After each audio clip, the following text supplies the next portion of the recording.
how we doing? It's Pool Power Knowledge here. We got Ike here, and today we have a big surprise for you. Today we are going to be discussing how to make money at pool. So, Ike, to start it out, Yes. how could we make money at pool? Well, the old school way was a little different. We used to go to the bars, play for 10s and 20s, playing 8-ball, 9-ball on the bar table. That was good money. Even when I was back in the military, I played in bars in Fort Sill, Oklahoma, and got bars on both sides of the streets. And I just go to the bars, and I was making like $100, $200 a day back in 1973. Oof. I made a lot of money. A lot of money. I bought a brand new car within a year. So back then, when you were playing, and I do apologize, we're gonna have barking dogs and probably crying babies and all that other fun stuff. We haven't earned the right to build us a nice sound stage or nothing, but moving forward, hey, maybe off this video you can teach me how to make money at own my own recording studio. Yeah, well, pool is a tough sport. You got a lot of good players. So you got to know your abilities, and you got to know your opponent's ability, because you don't want to jump in a game with a guy that he's going to take your money.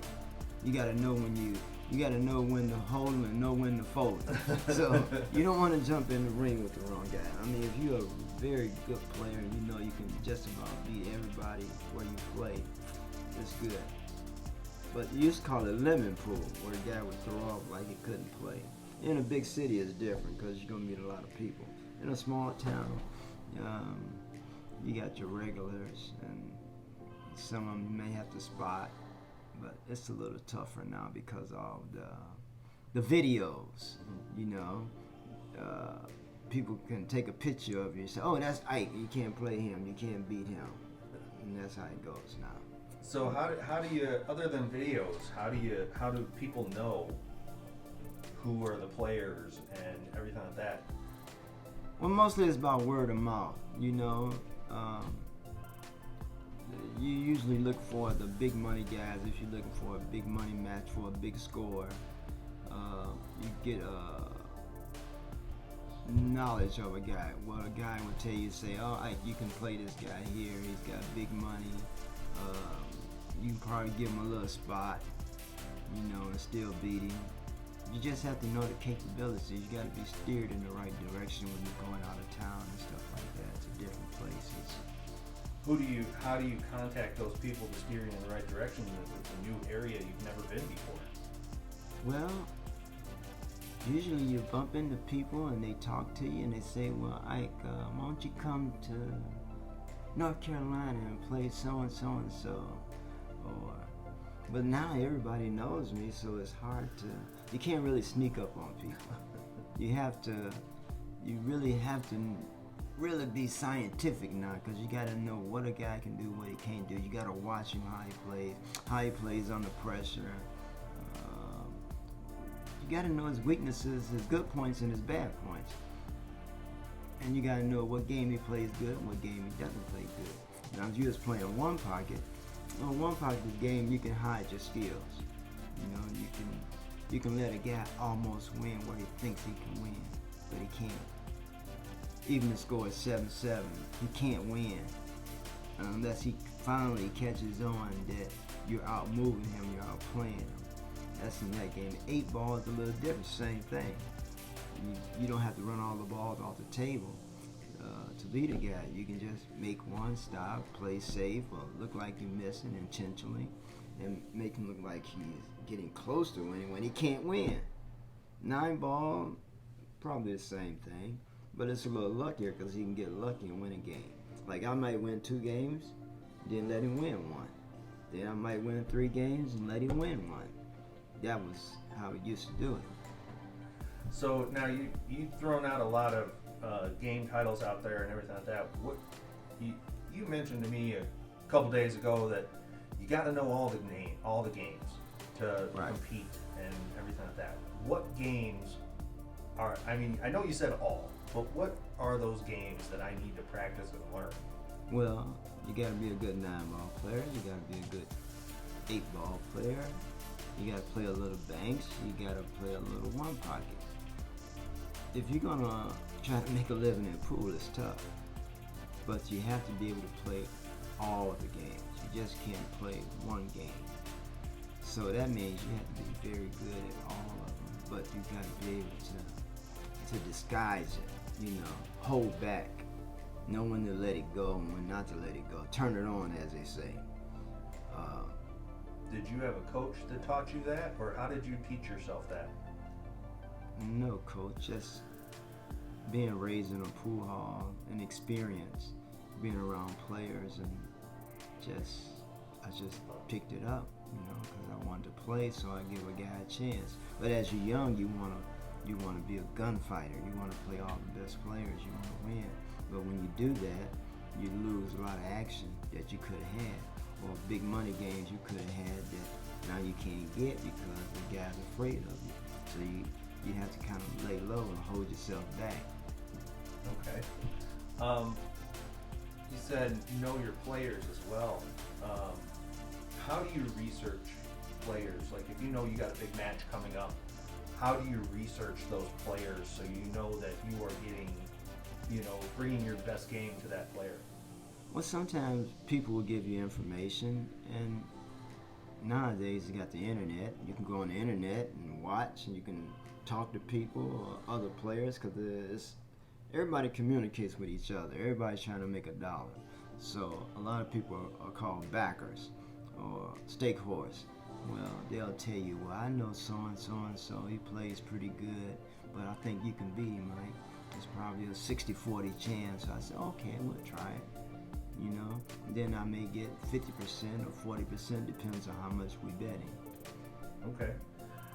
Now, is there ways to make money not gambling without backers? You know, is there a way to make money? You know. Well, if you got a game and you know the guy can't beat you, you know, you just, well, we call it robbing the guy. Then that game you want to bet your own money. You know, if it's a 60-40 or a guy turns you on to a game, whereas he knows the people, he knows the caliber of player, he knows how you play, so you have to give him part of the action. Okay. Yeah.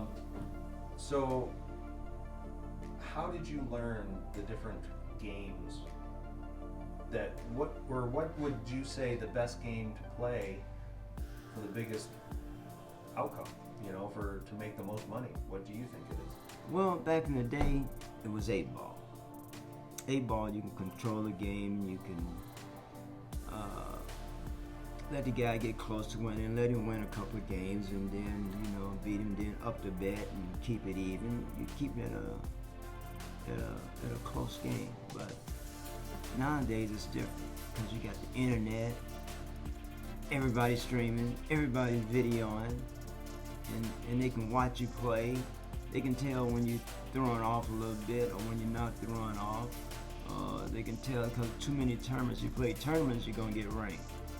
If you don't play tournaments, then people won't know your real skill level. But if you're playing professional pool, then they're gonna know you're a professional. So now, the type of money we're talking about, is this money in professional pool only, or are we talking this is more like on the side game, you know, getting into side tournaments and stuff like that? Can you still make money off professional pool, like getting involved like places like the APA and those type of tournaments and stuff like that? Those are leagues. It's not really for gambling. The leagues is really something where you start off as an amateur to learn how to play. If you're just doing it for a hobby. Most people are doing it for a hobby. Now, when I came up, they didn't have leagues and all of that. You just go to the bars and play pool. It's more money. Where the money now is going into leagues. All these leagues is you know, it kind of cut out a lot of the hustling in the bars because everybody knows everybody. And you're ranked and you're a 4 and you're a 5. And the APA has a lot of sandbaggers. And BCA, the league's a little different, where you gotta play good. You can't hold back. But is that a bad thing to hold back? I mean, it all depends on. It's a good thing and a bad thing. You gotta just be able to turn it on and turn it off, you know. But to hold back in the APA because you want to get to Vegas to play in a championship, and that's where all the money's gone. All the money's into the leagues now. It ain't like back in the day when there was no leagues, so everybody would just go to the bars and gamble. But now with the leagues, killed a lot of that. So, do you think that there's still a good possible way to make a living off pool? Oh yeah, you can make money, but you have to really pick your tournaments. You got to pick your players. I mean, if you can't win the local tournaments, you're not going to win the big tournaments. You know, you have to work your way up with the small tournaments. But it takes time and patience, and you got to have your mind right, your body right. I mean, you have to really be focused and dedicated. And it's a tough life. It's a tough life now to try to make money. I mean, hustling, playing pool, or get big money matches. Now you can make one big money match and win 100,000. Like one guy won 500,000. But to get in those games, a lot of people have gotten smarter. So when you give them a spot, it's hard to outrun the spot. Mostly it's in one pocket, and you got to give a guy 3 balls, 4 balls, and it's tough. It's tough. So what's the largest payout do you think you've ever won? Well, me and my great friend Billy Incardona, that was my biggest money game. I think it was between 60,000 70,000. Not bad. Yeah, That's a year's worth of salary, I tell you. Yeah, well, we had quite a few guys in on it. You know, I think I made like 15,000 off of it. But there was a lot of, I know guys betting 10,000. 3 or 4 guys bet 10,000 on their own. Wow. Yeah. So I want to ask you a question, just because this is what drew people to this video and to want to watch is, right. As a new pool player, you know, somebody that's learning and practicing and everything like that, how can a new pool player set themselves up to make the most amount of money that they can? Well, number 1, can't play the tournaments right away. Number 2, he has to learn to hold back and play the right people at the right time. He's got to know the caliber of the people, and then he's got to get information, you know, through the internet and everything else. So people that are knowledgeable with who is who and the levels of the players, because that's the only way you're gonna get it. You can't play a tournament, because once you play a tournament, you're gonna get ranked. So if you're hidden and you play no tournaments, then no one really knows your abilities. So that's where you have to kind of hold back. Some people don't want to hold back. Most young people want to.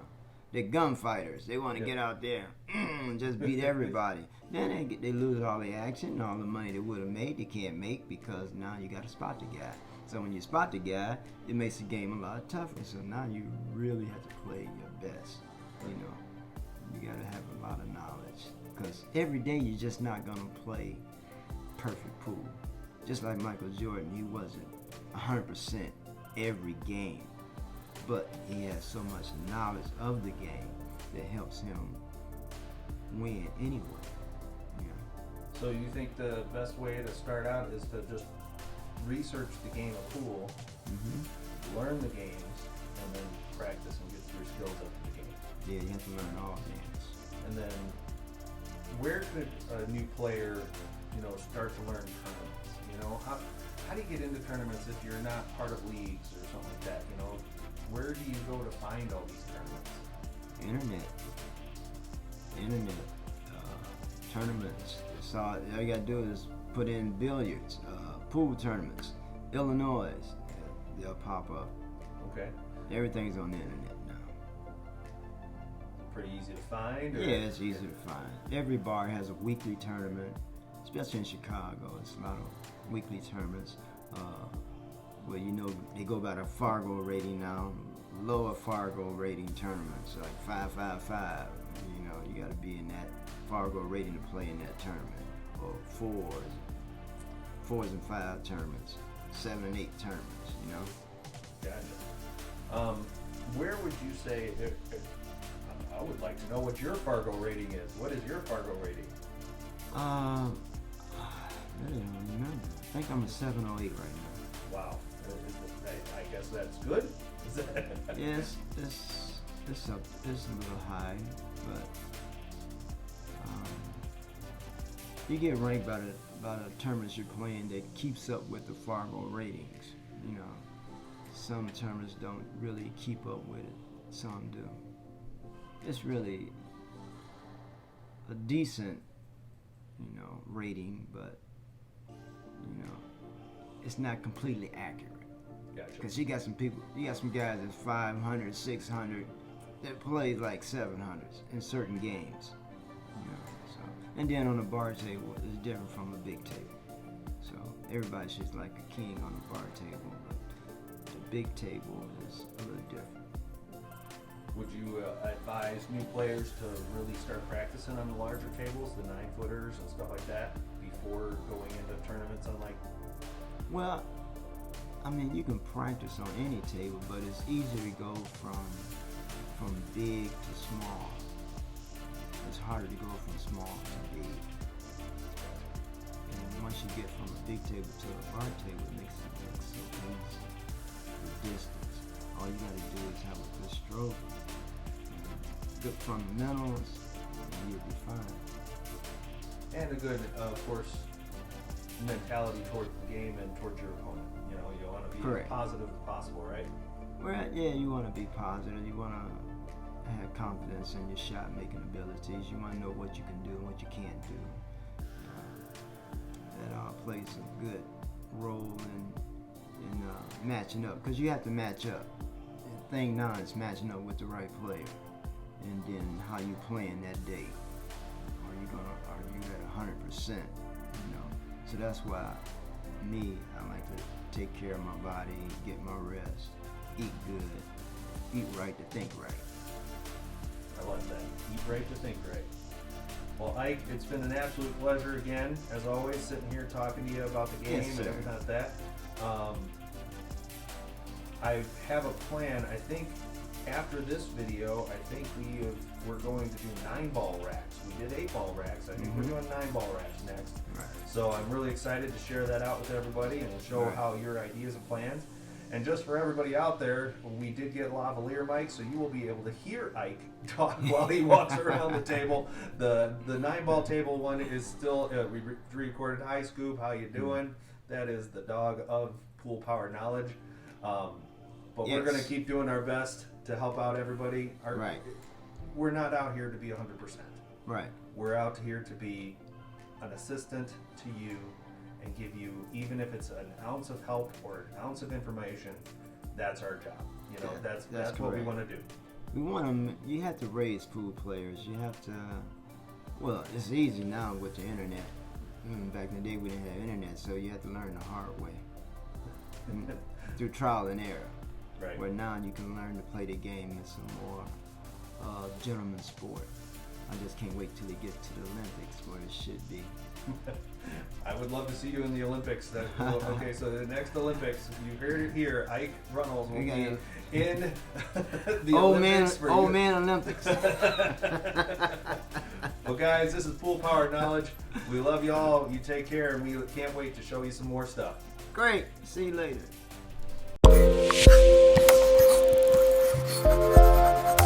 Thank you.